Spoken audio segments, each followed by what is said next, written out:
हाय मित्रांनो, चला तर आम्ही निघालो होतो एकविरेला. एकविरेला जाताना फुल तयारी चालू होती. तयारी चालू करताना पॅकिंगचे काम हे मी दिव्याला दिले होते.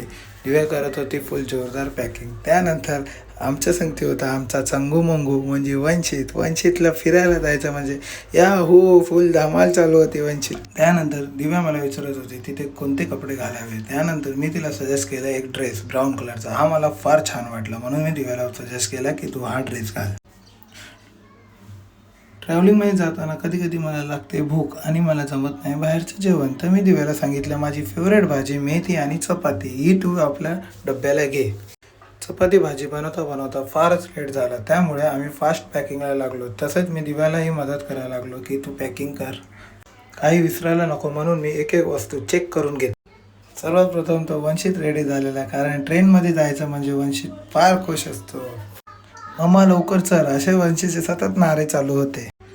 बाहेर जायचं आहे आणि दिव्या मेकअप नाही करणार असं तर कधी होत नाही शकत. मग दिव्याने चालू केलं मेकअप.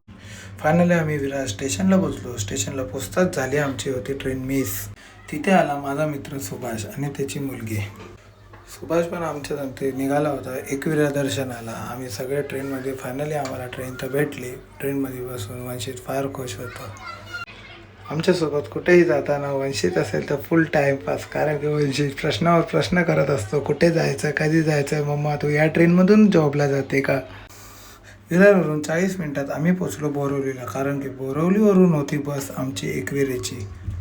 फायनली आम्ही आलो आमच्या बसजवळ. बसमध्ये आतमध्ये जाताच आम्ही आमची सीट बघू लागलो. सीट भेटल्यानंतर मी जाऊन बसलो समोरच्या सीटवर कारण की दिव्याला सांगितलं मी हीच माझी सीट आहे. दिव्या माझ्यावर रागवली होती आणि वंशित त्याचे फायदे घेत होता. एकदा माझ्याकडून एकदा मम्मीकडून दोन्ही साईडून वंशित बोलत होता. ट्रॅव्हलिंग करता करता लागला कसारा घाट. चला आता तर जाऊया आपण उद्या एकविरेला आणि करूया फुल धमार. बाय. साध तुझी गो कानान घुमतय कारवा तैसा रंगान येतय एके हातान मानाची ओटी बीजे खाद्याव आई तुझा भगवा डुलतय तुझा भगवा